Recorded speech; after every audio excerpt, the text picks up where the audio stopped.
नमस्कार दोस्तों, stock market studies में फिर से एक बार आपको बहुत-बहुत स्वागत है।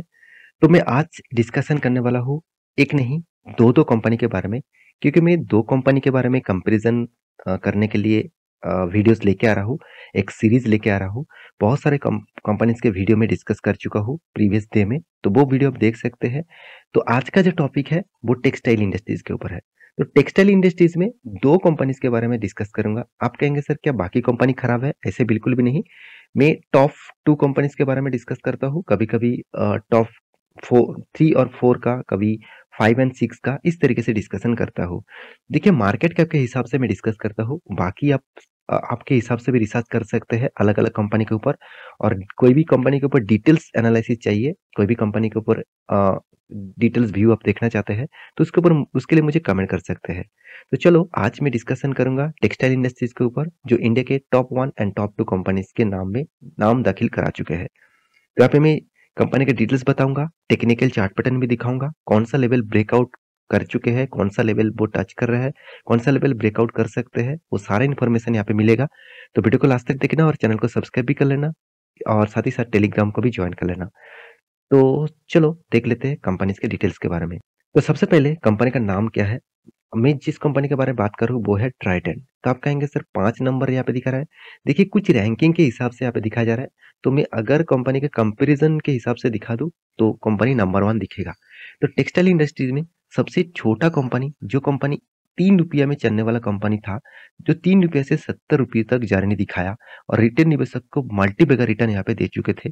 तो वो उस तरीके से कंपनीज के बारे में आज डिस्कस करूंगा, क्योंकि बहुत ज्यादा रिटेल निवेशक का पसंदीदा स्टॉक भी है। तो ट्राइडेंट जो है, ट्राइडेंट लिमिटेड जो है, वो एक फ्लैगशिप कंपनी है। इसका मतलब कंपनी का सिर्फ के सिर्फ टेक्सटाइल टेक्सटाइल के ऊपर बिजनेस नहीं है। कंपनी कौन सा बिजनेस के ऊपर आप देख सकते हैं। यन है, बेड है, बाथ है, मतलब जो मतलब लाइनिंग है, पेपर्स है, केमिकल्स है, एंड यहाँ पे देखिए पावर सेक्टर में भी है। तो कंपनी अलग अलग सेक्टर के ऊपर है। सबसे ज्यादा रेवेन्यूज कंपनी का टेक्सटाइल इंडस्ट्री से ही कंपनी कमाते हैं, इसलिए टेक्सटाइल में इसका नाम अच्छा खासा माना जाता है। तो कंपनी का रेवेन्यूज, एम्प्लॉइज टोटली देखा जाए तो रेवेन्यूज के बारे में बात करा किया जा रहा है 5300। एम्प्लॉइज करीबन 13800 के आसपास कंपनी के एम्प्लॉइज है। कंपनी का कर्जा 2400 के आसपास है करोड़ों का। ऑब्वियसली सारे डेटा करोड़ों में है। हाँ, एम्प्लॉय करोड़ों में नहीं है। मतलब इतने 13,816 एम्प्लॉइज है टोटल। टोटली मार्केट क्या है 2900 करोड़ के आसपास। तो क्या अभी भी 2900 करोड़ के आसपास है? नहीं, अभी कितना? 19,000 करोड़ के आसपास। तो आप कहेंगे सर ये डेटा बहुत प्रीवियस डेटा है। तो मैं आपको इस डेटा को ऑब्वियसली दिखाने से पहले मैं एक चीज़ आपको ज़रूर दिखाऊँगा। तो टाइटन से पहले जिस कंपनी के बारे में डिस्कस करूँगा, और एक जो कॉम्पिटिटर कंपनी है, वो है रेमंड। तो रेमंड के बारे में बात करूँ तो ये भी एक बड़ा टेक्सटाइल इंडस्ट्रीज कंपनी है। तो ये भी देखा जाए तो सिर्फ टेक्सटाइल के ऊपर नहीं, कंपनी खुद का मतलब डाइवर्सिफिकेशन करके रखा। कंपनी एफएमसीजी सेक्टर के ऊपर भी काम करते हैं। तो कंपनी का इंडिया के 4th लार्जेस्ट टेक्सटाइल इंडस्ट्री से नाम कमा चुके थे, मगर वो डेटा अभी मतलब वीकनेस में हो चुके हैं, क्योंकि आज अगर देखेंगे तो ट्राइडेंट के बारे में आज डिस्कस करूँ तो इस कंपनी इंडिया के नंबर 1 टेक्सटाइल इंडस्ट्रीज बन चुके हैं। ऑब्वियसली मार्केट कैप के हिसाब से अगर इसका मार्केट कैप देखा जाए तो करीबन 20,000 करोड़ तक पहुंच चुके हैं। तो मैं आपको पहले डेटा दिखा चुका हूँ, कितना है था 5-6 हजार के करोड़ के आसपास था, आज 20,000 करोड़ तक पहुंच चुके हैं। मतलब एक लार्ज कैप कंपनी बनने जा रहा है। तो कंपनी का जो प्रोडक्ट है वो तो आपको दिखा चुका हूँ। यहाँ पे देख सकते हैं जितने सारे प्रोडक्ट है, कंपनी पावर कैपेसिटी के ऊपर भी काम करते हैं। तो कंपनी का जो मतलब बिजनेस है, उस बिजनेस के हिसाब से कंपनी टेक्सटाइल में सबसे ज्यादा रेवेन्यूज कमाते हैं।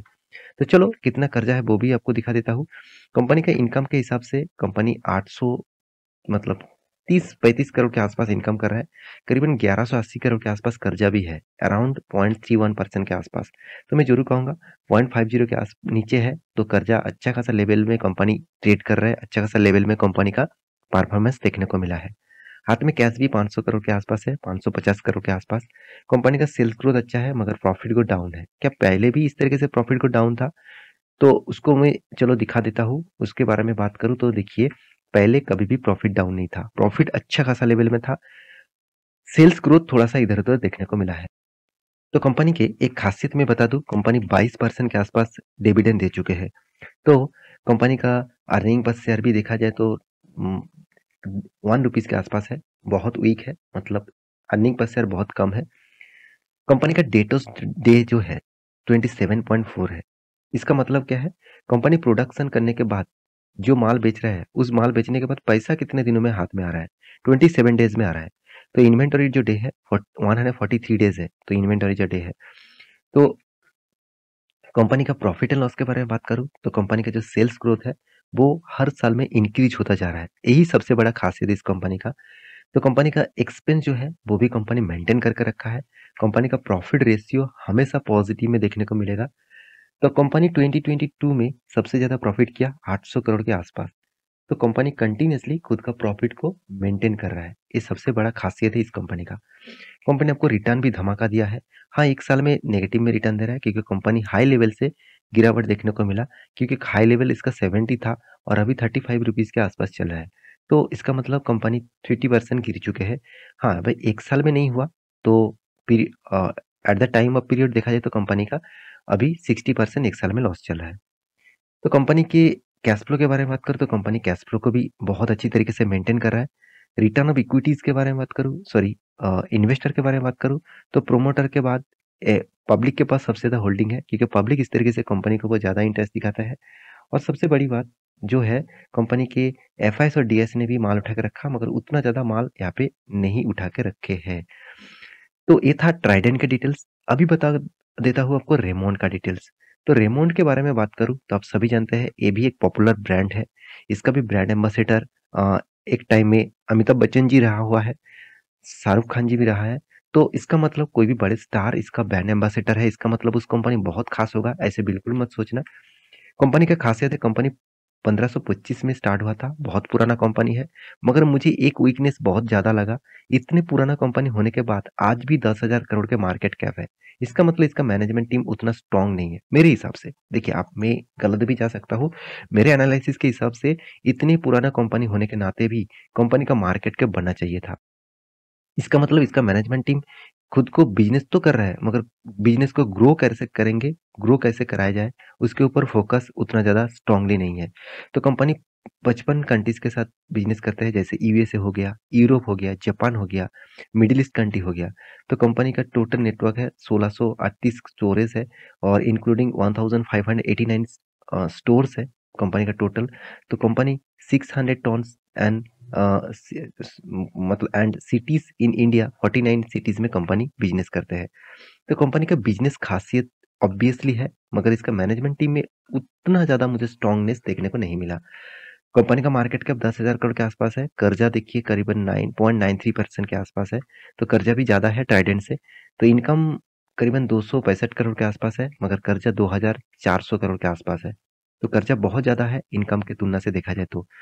तो कंपनी के जो डिविडेंड पे आउट है 7.97 के आसपास है। कंपनी का 1 रुपये कमाने के लिए कंपनी का 1.39 रुपीज देना पड़ रहा है। तो कंपनी का सेल्स ग्रोथ 54% है। प्रॉफिट ग्रोथ बहुत तगड़ा देखने को मिला।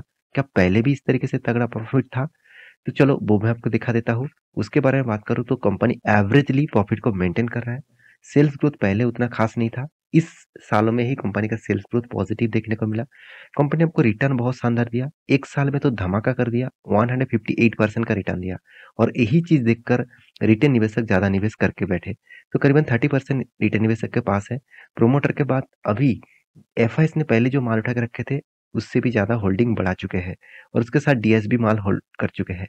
क्यों इतना होल्डिंग बढ़ा जा रहा है, मैं आपको चार्ट पैटर्न में दिखाऊंगा। उससे पहले आपको कैश फ्लो दिखा दूं, तो कंपनी कंटिन्यूअसली कैश फ्लो को मेंटेन कर रहा है। तो कंपनी के चार्ट पैटर्न में ट्राई रेमोंड के दिखा दूं, तो देखिए रेमोंड अच्छा खासा एक चार्ट पैटर्न बना के रखा। जब से स्टार्ट हुआ तब से बहुत वोलेटिलिटी है, क्योंकि देखिए इस तरीके से गिरावट तो होगा ही, इस तरीके से वोलेटिलिटी देखने को मिलेगा, क्योंकि कंपनी 10,000 करोड़ के मार्केट कैप है। एक स्मॉल कैप टाइप कंपनी है, तो जब स्मॉल कैप मीडियम मतलब मीडियम टाइप कैप, साथ ही साथ माइक्रो कैप, इस तरीके से कंपनी होते हैं, उसमें बहुत ज्यादा वोलेटिलिटी देखने को मिलेगा। तो हमारा टेलीग्राम में जो कॉल दिया गया था इस कंपनी के अगेंस्ट में, देखिए बहुत सारे लोग कमेंट किए थे, सर यहाँ पे जो ब्रेकआउट हुआ है क्या इस ब्रेकआउट में बाई करें? बिल्कुल भी मतलब रिकमेंडेशन किया गया था एज ए एनालिसिस के हिसाब से कि ये जो बाई है वो फॉल्स ब्रेकआउट है, क्योंकि देखिए यहाँ पे डबल टॉप बन चुके हैं। जब कोई भी कंपनी डबल टॉप बना रहा है कोई भी रेजिस्टेंस के आसपास, तो सोचना उसको ब्रेकआउट करना चाहिए बहुत स्ट्रॉन्ग के हिसाब से। तो यहाँ पे देखिए जो ब्रेकआउट है वो फॉल्स ब्रेकआउट हो गया, इतने सारे लोग एंटर कर चुके थे, तो वो थोड़ा सा लॉसेस में था, मगर उसको रिकवरी भी हो चुके थे। मगर इस तरीके से डेटा के ऊपर कभी भी एंटर मत होना, क्योंकि फॉल्स ब्रेकआउट होते हैं। और मैं जरूर कहूंगा इस तरीके से जो ब्रेकआउट हो रहा है यहाँ पे भी मत एंटर होना, क्योंकि ये जो ब्रेकआउट है, ये ब्रेकआउट मुझे थोड़ा सा स्ट्रांग लगा वॉल्यूम के हिसाब से।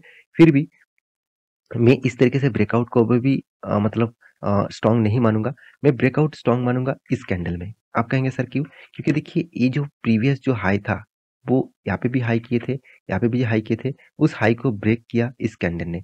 इस कैंडल के ऊपर मैं जरूर मतलब एंटर करूंगा और एंटर कर चुका हूँ। तो क्योंकि यहाँ से देखिए कंपनी किस तरीके से रैली दिखाया, तो मेरे हिसाब से एक अच्छा खासा रैली देखने को मिलेगा। तो बाकी एज ए इन्वेस्टर आपको इस तरीके से चीज देखना नहीं है, आपको कंपनी के बारे में जानना है, कंपनी के बारे में डिटेल्स देखना है, उसके बाद निवेश करना है। तो ट्राइडेंट के चार्ट पैटर्न के बारे में बात करो तो कंपनी तो धमाका कर दिया। कोविड के सिचुएशन में 3 रुपीज के आसपास चल रहा था, उसके बाद कंपनी 70 तक गया था। आज वो गिरते गिरते गिरते गिरते कंपनी 37-35 रुपीज के आसपास चल रहा है। तो कंपनी का जो चार्ट पैटर्न बता रहा है कंपनी 200 डेज ईएमए को टच करेंगे, उसके बाद फिर से रीबैक कर सकता है। तो आप दोनों कंपनी के ऊपर रिसर्च करके मैं जितने एनालिसिस करके देख चुका हूँ, मुझे दोनों कंपनी ही अच्छा लगता है एज ए रिक्सी प्लेयर के हिसाब से।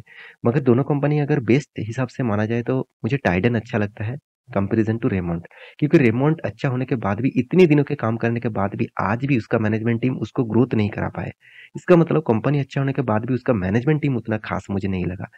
तो ये मेरा ना एनालिसिस है, टोटली एजुकेशन पर्पस में इस वीडियो आपके साथ शेयर किया हूँ। तो कोई भी बाय एंड सेल का रिकमेंडेशन मत समझ लेना, एक बार रिसर्च करना उसके बाद निवेश करना। तो आशा करता हूँ सारी जानकारी आपको मिल चुका है।